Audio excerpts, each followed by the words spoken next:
Assalamualaikum warahmatullahi wabarakatuh. Balik vlog ATC. Ini ada Karisma, itu hidupnya susah dan nggak mau langsam. Nah, harus ngengkolnya ini harus kenceng. Kalau pelan itu nggak mau. Nah, kayak kompresinya nggak ada, lemah ya. Tapi kalau kenceng, nah kayak gini tuh. Hanya saja dia nggak mau langsam, langsung mati. Ya, biasanya penyakit seperti ini tuh menandakan kalau kompresi lemah atau kebocoran di ruang kompresi. Ya, bisa karena ring, bisa karena klep bocor. Tapi langkah pertama yang biasa saya cek yaitu setelan klep. Kalau setelan klep udah dirasa normal, kok kompresinya masih seperti ini, kita harus buka ya, harus buka mesin. Entah itu sikir klep, entah itu pergantian ring, piston atau buring. Dilihat sih buringnya baru ya. Ya. Oke, pertama-tama kita buka aja dulu di bagian sini ya. Saya akan bikin video ini kemungkinan sedetail mungkin, ya lebih detail daripada biasanya, biar teman-teman nggak bingung. Jadi saya akan buka ini, tutup bawah ya. Tutup ini juga nanti saya akan buka biar nggak bingung ya. Biar pemula pun bisa melakukan hal seperti ini. Oke.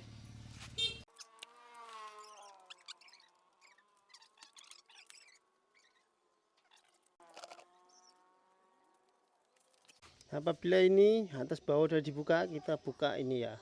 Ini sama tutup ini. Kalau tutup ini bautnya itu dari sebelah sana.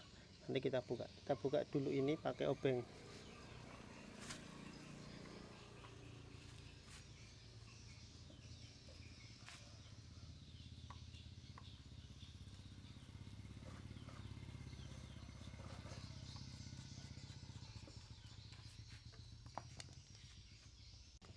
Nah, ini untuk buka bagian tutup gigi timing ya. Bisa pakai kunci Y seperti ini.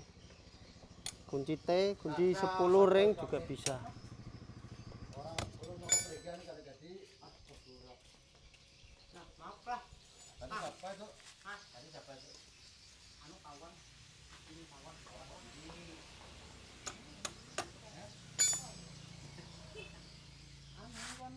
Nah, ini tutupnya udah kebuka ya. Nah, oke bro, setelah ini udah dibuka, itu ada tanda cara untuk ngetopin. Bisa lewat ini loh, tanda di noken as. Kalau motornya dalam kondisi tadinya masih hidup ataupun normal ya, topnya nggak geser, itu bisa ini tanda titik ini ya. Kita putar posisinya di sini, depan sini, mengarah ke depan. Tanda titik ini mengarah ke depan persis di jarum jam 9 ya, itu persis di depan sini. Itu tandanya top noken as, top kompresi. Nah, kalau Anda nggak buka ini, tidak buka tutupnya ini ya, tutup yang ini tadi, itu bisa juga melalui sini. Ini kan ada lubang, itu pakai kunci T. Nah, kalau jenis motor ini tuh pakai T17, shock 17, pokoknya kunci 17 bisa, ataupun kalau nggak punya bisa diengkol. Nah, kalau nggak punya kunci T, alangkah baiknya buka ini aja. Nanti kita mutarnya pakai kunci 8 di sini itu juga bisa. Di sini gini kita pun. Nah, kayak gini tuh bisa. Tapi kalau Anda punya T17, nggak usah dibuka juga nggak apa-apa. Tapi tanda-tandanya itu dilihat di sini. Kalau tidak dibuka, nah ini ya.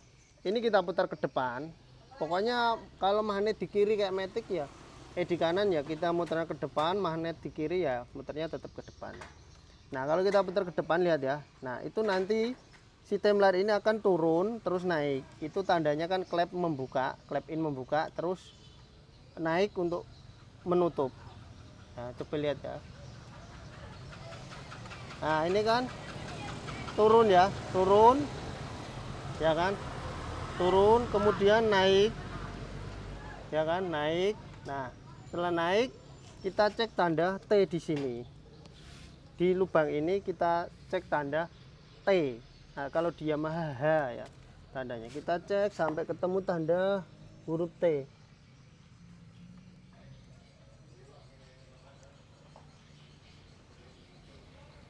Kita putar. Nah, ini di sini kalau saya lihat langsung itu sudah ketemu dengan tanda huruf T ya. Di sini ya, enggak begitu kelihatan. Di sini ada tanda T sama ada garisnya sebelahnya. Nah, kelihatan enggak ya? Iya, coba.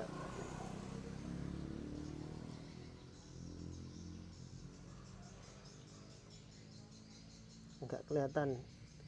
Oke. Nah, sebenarnya kalau udah klep ini turun naik terus ketemu tanda T, berarti itu udah tandanya top. Tapi yang aneh itu di sini kok malah menghadap ke belakang, ya kan? Ini menghadap ke belakang. Harusnya dia menghadap ke depan. Harusnya kalau posisi T, posisi top, ya. Berarti untuk motor ini kemungkinan besar itu terjadi pemasangan yang salah. Mungkin pernah dibongkar atau gimana waktu ganti buring ini atau gimana, saya kurang tahu. Intinya tanda H di sini tidak sesuai dengan tanda sini. Tapi kalau kita mau menyesuaikan, misal kita gini ya, kita putar terus di sini. Nah, harusnya di sini kalau ini titiknya ini di posisi depan seperti ini, ya kan, titik di angka jam 9 posisi depan seperti ini udah top harusnya. Nah, terus di sini sesuai tanda T juga. Nah, kalau kita lihat di sini ya, di motor ini ya, ketika titik ini di sini, posisi ini juga posisinya T, berarti kan top kalau kita pikir ya. Tapi kalau kita lihat di sini, posisi ini itu posisinya dia pas turun Kang Bro. Ya, coba saya putar ke belakang dikit ya. Saya putar ke belakang kayak gini. Nah, coba teman-teman lihat di bagian klepnya. Ketika saya putar gini, mencari tanda T. Nah, itu dia malah turun ke bawah. Atau bisa dibilang klep itu sedang, ya kan? Ini posisi sebelum tanda T ya. Tuh lihat sebelum tanda T. Sebelum posisi top, terus saya putar gini. Nah, klepnya malah buka. Ya kan? Klepnya malah buka. Harusnya posisinya top yang benar itu kayak gini. Saya putar lagi ya, ini saya putar magnetnya. Nah, dia turun ya kan, terus naik, habis turun terus naik ya, itu kan posisi turun ya, terus naik. Nah, setelah naik ini baru sekitar tidak sampai 45 derajat putaran itu akan ketemu tanda top ya, seperti ini. Terus di sini tanda T, pasnya seperti itu. Nah, kalau dia turun naik terus ketemu tanda T, nah ini udah tanda T di sini. Tapi di sini malah menghadapnya ke belakang. Nah, berarti untuk kasus motor ini itu posisinya tidak top Kang Bro. Ya, jadi masangnya itu pas posisi top buang. Jadi kalau kayak gini itu gimana? Intinya ketika motor itu tanda T-nya itu pas ya di magnet, sepi tidak geser, tanda T itu pas di magnet, berarti posisi piston itu sedang posisi di atas. Posisi paling top, paling atas. Hanya saja ketika posisi piston itu paling atas, kalau kita untuk mencari top kompresi, di sini juga harusnya posisi giginya ini menghadapnya ke depan. Ya, noken as dalam kondisi bebas juga. Oke, saya sekarang coba cek noken asnya ya. Bisa dicek di sini biasanya. Nah, ini kenceng. Yang bawah longgar banget. Nah, kayak gitu. Itu tanda-tanda biasanya topnya keliru kayak gitu. Ini top buang. Tapi anehnya motor ini bisa hidup loh, bisa hidup. Tapi biasanya kalau motor itu terjadi top buang, hidupnya atau mesinnya itu pasti kasar. Oke, saya coba posisikan seperti ini aja ya. Oke, jadi untuk motor ini ini untung aku jeli loh. Aku kalau nggak buka mana ya, cuman ngetopin di sini, wah nggak bakalan ketemu ini di setel-setel klepnya ini. Pasti bunyi terus, dikendorin bunyi, kencengin bunyi ini. Nah, ini ternyata mekaniknya ini agak ngeprank sebelumnya ini. Masangnya harusnya masangnya kan kayak gini. Titiknya itu menghadap ke depan ya, bukannya ke belakang. Kayak ngeprank.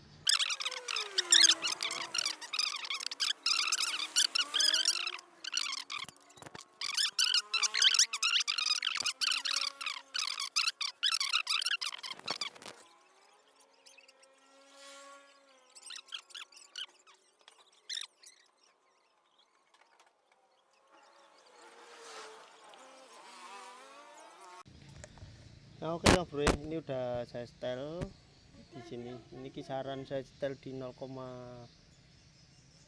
lah ya, nggak sampai sih, kurang lebihnya segitulah ya. Intinya udah ada spilling pergerakan di klep ini. Oke, sekarang saya akan tutup lagi semuanya ya, terus kita akan coba nyalakan motornya.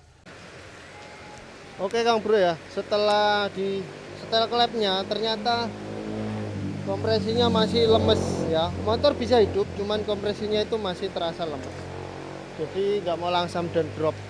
Oke, saya buka aja dulu semuanya.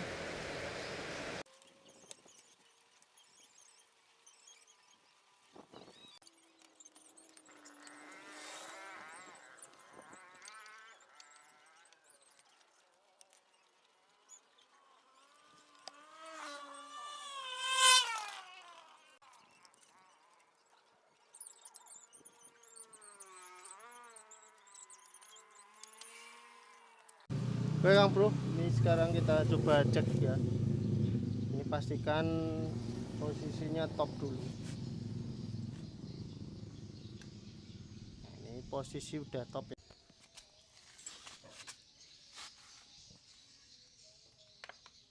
Wah, klep X nya Kang Bro, ngawas langsung jor.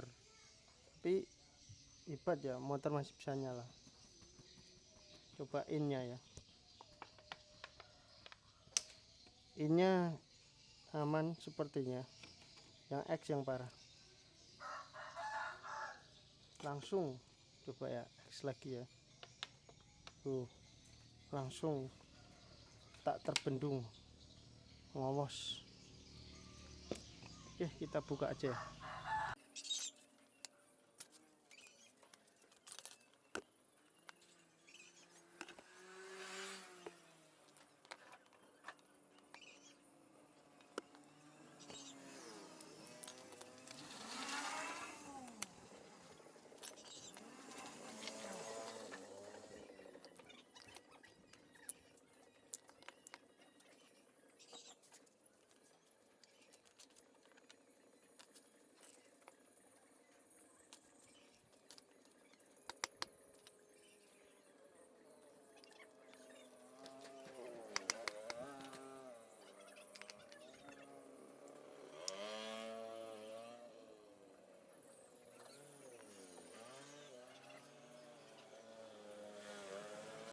Oke Kang Bro, setelah kita cek ternyata klepnya ini bengkok ya, lihat ya tuh payungnya. Nah ya kan, diputar-putar kayak gini.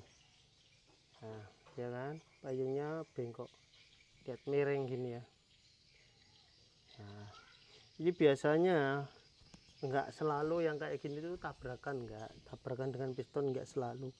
Hanya saja terkadang itu penggunaan batang klep yang murahan lah, abal-abal itu kan banyak yang harganya sampai 20.000, 25, pokoknya yang murah banget itu. Kalau untuk kerja-kerja berat ya bisa dihindari lah, penggunaan yang aman-aman aja lah, yang bagus. Nah ini bisa kayak gini. Tapi kalau klep-klep murah untuk cuman ngantar sekolah, ke warung, yang ringan-ringan itu masih aman. Kalau klep yang bagus, walaupun ini kelihatan bekas ya, nah dia nggak bengkok di payungnya, payungnya tetap lurus, sedangkan yang ini menceng. Oke, jadi kita akan ganti klep. Nah oke Kang Bro, sekarang saya coba ganti dengan klep yang baru. Biasanya ya, biasanya itulah kalau klep bengkok itu walaupun kita pakai setting lama, enggak kita skip, biasanya itu enggak bocor. Kita coba aja dulu. Kalau bocor ya kita bisa skip, kalau enggak bocor bebas mau disekir boleh. Nah oke Kang Bro, ini pistonnya saya coba analisa sedikit ya, penyebabnya apa. Ini kalau kita lihat bloknya itu kayak baru. Nah ini posisi pistonnya, kalau dilihat dari tandanya ini KPH, ini tulisan standar, terus di sini tanda innya itu benar di atas. Nah ini ada bekas nabrak ya, ini ada bekas nabraknya ya, ini bekas nabrak.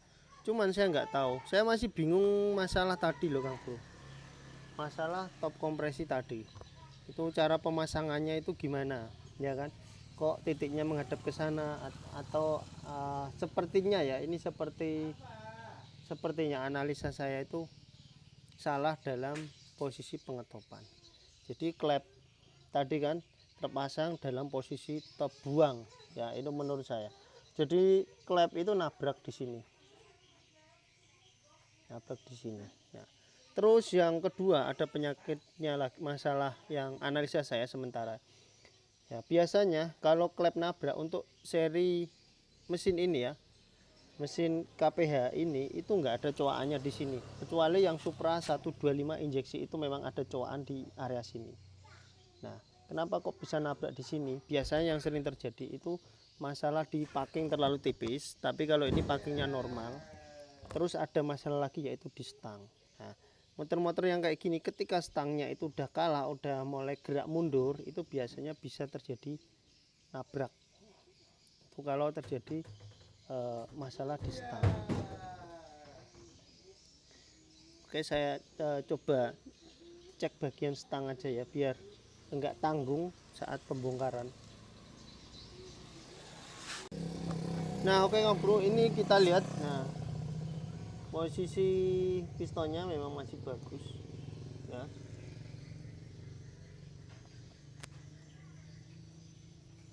Stangnya enggak ada gerak sama sekali, enggak ada maju mundur sama sekali. Jadi menurut saya ini opini saya pribadi ya.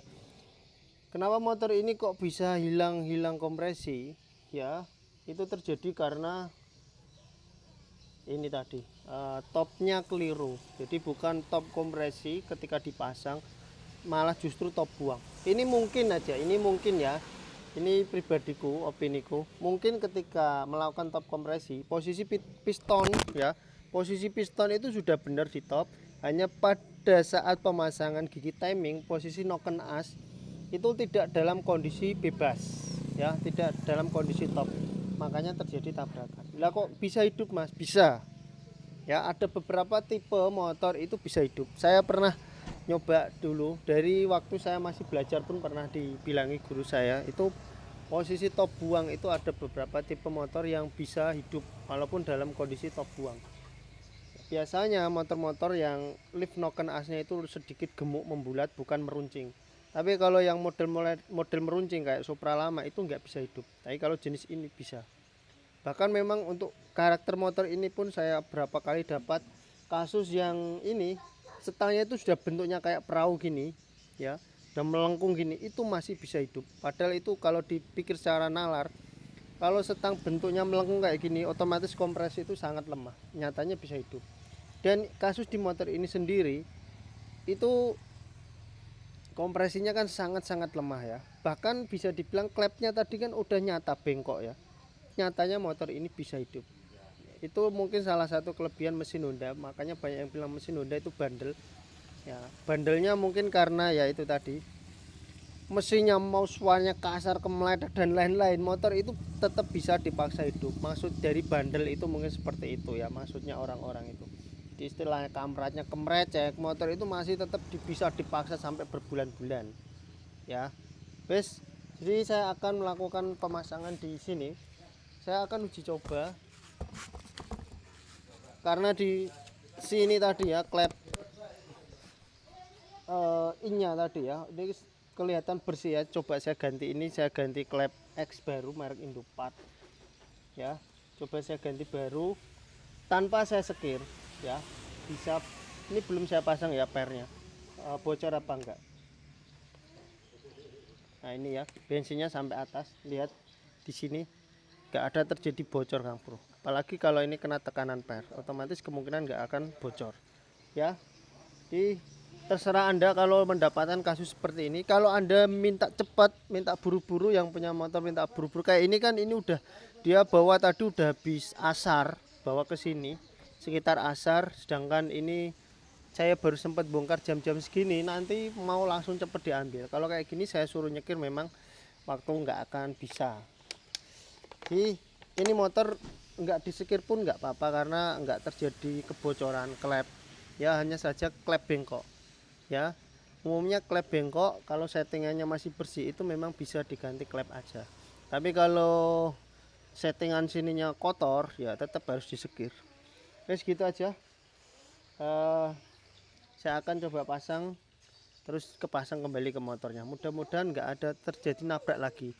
Nanti apabila terjadi nabrak pasti suaranya bunyi, ada bunyi tik tik tik tik tik tik. Nah kayak suara klep. Biasanya kalau bunyi kayak gitu berarti tandanya klep nabrak. Jadi jangan diteruskan, dikasihkan yang punya motor dulu, harus dibongkar lagi. Oke.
Oke Kang Bro, ini setelah saya pasang ya.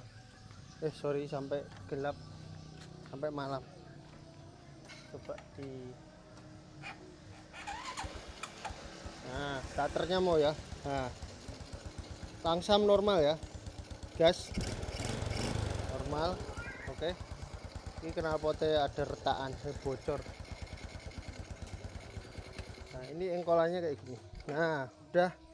Nah, berkompresi, mentok di sini. Kalau dinyet, nah kayak gitu. Oke, ini rada gelap, sorry saya nggak pakai tambahan penerangan. Intinya kompresi udah mantap. Starter tangan udah bisa, sebelumnya nggak bisa starter tangan. Nah ini motor langsung langsam, sereng ya. Ini penyakitnya di klep. Kalau saya dengar dari suaranya ini ya, nggak ada suara ketekan ya. Kalau ada suara cetik cetik cetik cetik, nah kayak gitu, kemungkinan besar klep tabrakan lagi dengan piston. Jadi analisa saya ya, bengkoknya klep tabrakan dengan piston itu karena salah dalam melakukan posisi top kompresi. Jadi keliru, bukan top kompresi tapi malah top buang. Jangan lupa di like, subscribe. Wassalamualaikum warahmatullahi wabarakatuh. Bila ada salah-salah dalam tutur kata, saya mohon maaf yang sebesar-besarnya.